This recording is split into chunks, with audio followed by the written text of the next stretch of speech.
Bienvenido al módulo FBC01, Introducción al Sistema PGMFI. Este módulo le ayudará a familiarizarse con los fundamentos del funcionamiento del sistema PGMFI. Cuando complete este módulo, usted debe entender el propósito del sistema PGMFI, los subsistemas del PGMFI, el proceso del SMPCM para determinar las señales de salida apropiadas, cómo el SMPCM monitorea las funciones del sistema, qué es un código DTC y cómo su número está estructurado y cómo es configurado el DLC. La inyección de combustible programada, o PGMFI, es el sistema de inyección de combustible electrónica digital de propiedad de Honda para los motores de combustión interna. La meta principal del sistema PGMFI es asegurar la mezcla de combustible óptima y la combustión eficiente. Esto resulta en un motor que produce un desempeño excelente y rendimiento de combustible mientras mantiene el nivel de emisiones bajo. Veamos los subsistemas del PGMFI y cómo contribuyen a alcanzar esta meta. El primer subsistema PGMFI que cubriremos es el sistema de aire-combustible. El sistema de aire-combustible es responsable de asegurar la cantidad apropiada de combustible inyectado en la cámara de combustión para la cantidad de aire que entra en la cámara. Para calcular la cantidad de combustible apropiada para inyectarla a la cámara de combustión, el SMPCM primero debe determinar la cantidad de aire que entrará a la cámara de combustión. Hay dos sensores que se usan para monitorear el aire que entra en la cámara de combustión. El sensor de presión absoluta del múltiple, también conocido como el sensor MAP, y el sensor de flujo de masa de aire, también conocido como el sensor MAF. El MAP utiliza un sensor piezoeléctrico para convertir la medición de presión a una señal eléctrica. El MAF utiliza un sensor de alambre caliente para medir el aire que fluye hacia el múltiple de admisión y convierte la medición en una señal eléctrica. Para determinar la cantidad de combustible apropiada para inyectar, el SMPCM analiza las señales de entrada de los motores, sensores de posición del cigüeñal y el árbol de levas, sensor de flujo de masa de aire y sensor de presión absoluta del múltiple. Una vez que la velocidad de motor, el volumen de aire de admisión y la presión del múltiple de admisión han sido analizados, el SMPCM utiliza como referencia su tabla de inyección de combustible básica e interna para determinar la cantidad de combustible apropiada para inyectar. Las correcciones son realizadas en la inyección de combustible básica con base en otros factores, antes de que un comando envíe la señal de salida al inyector de combustible. Las correcciones deben ser realizadas para ajustar por carga alta, temperatura del aire de admisión, temperatura del refrigerante del motor, presión atmosférica, corrección de relación aire-combustible, corrección de absorción del gas de EVAP, y corrección de la presión de combustible. Una vez que el SMPCM calcula el valor de inyección de combustible corregido, el inyector de combustible es comandado a inyectar el combustible. Este proceso ayuda a determinar la cantidad de combustible correcta a inyectar, así como el tiempo óptimo para inyectar el combustible. Este proceso asegura que el combustible será atomizado en el aire mientras entran en la cámara de combustión y se mantiene en el estado ideal durante el encendido. Para obtener la eficiencia mayor de la combustión de la mezcla de aire-combustible, el SMPCM tiene un control preciso sobre el sistema de encendido. Vehículos modernos utilizan bobinas de encendido electrónicas montadas en la parte superior de la bujía. Las bobinas de encendido electrónicas son controladas por el SMPCM. El SMPCM tiene una tabla de tiempo de encendido básica que se utiliza para ajustar el tiempo de encendido a varias velocidades y cargas del motor.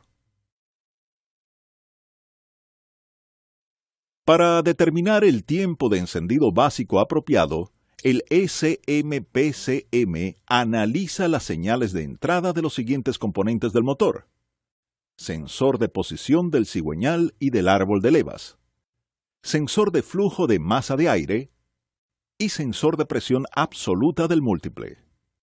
Una vez que la velocidad de motor, el volumen de aire de admisión y la presión del múltiple de admisión han sido analizados, el SMPCM utiliza como referencia su tabla de tiempo de encendido básica para determinar el tiempo de encendido apropiado.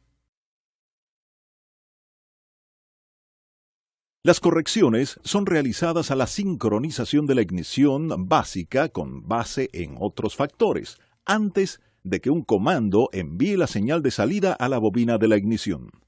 Las correcciones deben ser realizadas para ajustar por velocidad de mínimo o ralentí, aceleración, temperatura del aire de admisión, temperatura del refrigerante del motor, presión atmosférica, pistoneo del motor y, cuando está en reversa, corrección de la torsión de reversa para reducir la señal de salida de potencia. Una vez que el SMPCM calcula los valores de la sincronización de la ignición corregidos, la bobina de encendido es comandada a ejecutar al tiempo correcto. Este proceso ayuda a lograr la mayor eficiencia de combustión para la cantidad de aire y combustible que entra a la cámara de combustión bajo cualquier situación de conducción. Los sistemas PGMFI secundarios son sistemas suplementarios al motor. Estos sistemas no tienen control directo sobre la inyección de combustible o la sincronización de la ignición. Sin embargo, ellos contribuyen a optimizar la eficiencia de combustión y a reducir la salida de emisiones. Algunos de estos sistemas incluyen el convertidor catalítico, sistema de emisiones evaporativas, recirculación de los gases de escape, inyección de aire, control del conducto de admisión, VTC y VTEC.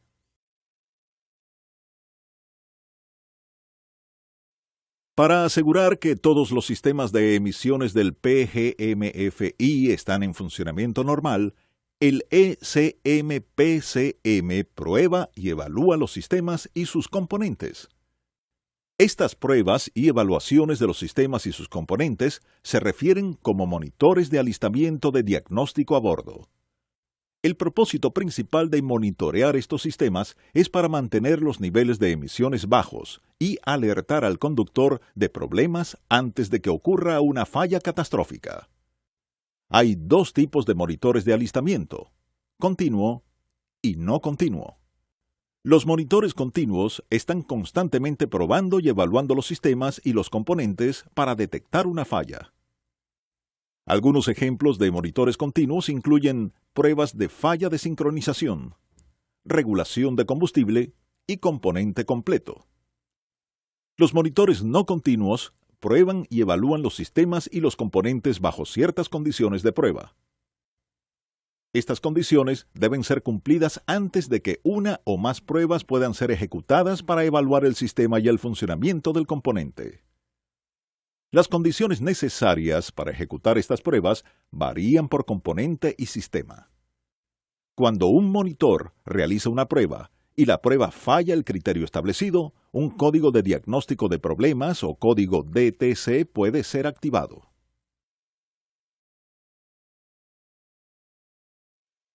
Los códigos DTC son códigos que se relacionan a una falla del vehículo específica. Un código DTC puede ser almacenado en el SMPCM en uno o dos recorridos, dependiendo del código específico. Un recorrido consiste en un ciclo de conducción. El ciclo de conducción y el criterio de prueba de monitoreo para cada código DTC está definido en los diagnósticos avanzados ubicados en el Sistema de Información de Servicio en Línea. Los códigos DTC de un recorrido activarán la luz indicadora de fallas y almacenarán un código DTC permanente en el ECMPCM inmediatamente después de que el monitor del código DTC se ejecuta y determina si hay una falla. Los códigos DTC de dos recorridos requieren que el monitor del sistema falle durante dos ciclos de conducción separados antes de que la luz indicadora de fallas se ilumine y un código DTC se almacene. En el evento que un monitor de códigos DTC de dos recorridos falle durante su primer recorrido, un código DTC temporal se almacena. Una vez que el monitor falla durante el segundo recorrido, un código DTC permanente se almacena. Muchos de los códigos DTC siguen un estándar de SAE federal y son iguales en cada vehículo de cada fabricante. Esta estandarización se inició en parte con OBD1 en 1991 y se expandió en 1996 con las regulaciones de OBD2. Los fabricantes también pueden tener códigos DTC adicionales que no son mandatorios a nivel federal y no aplican a otros vehículos del fabricante. Los códigos DTC que son requeridos cumplir con el estándar de SAE siguen una estructura alfanumérica de 5 caracteres. Cada carácter en el estándar de SAE tiene un significado específico. Repase el código de ejemplo y los detalles para cada parte de la estructura del código DTC antes de proceder.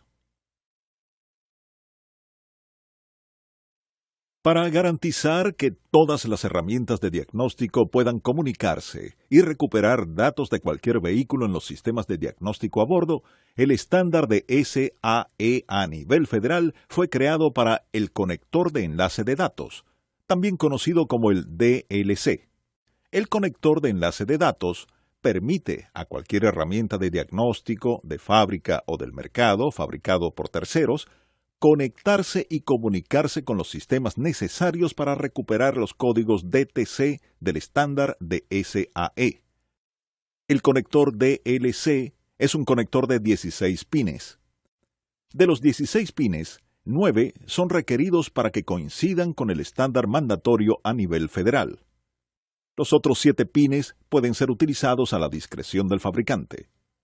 Muchos fabricantes utilizan los pines adicionales para comunicación con los sistemas de control de la carrocería, que no son mandatorios a nivel federal.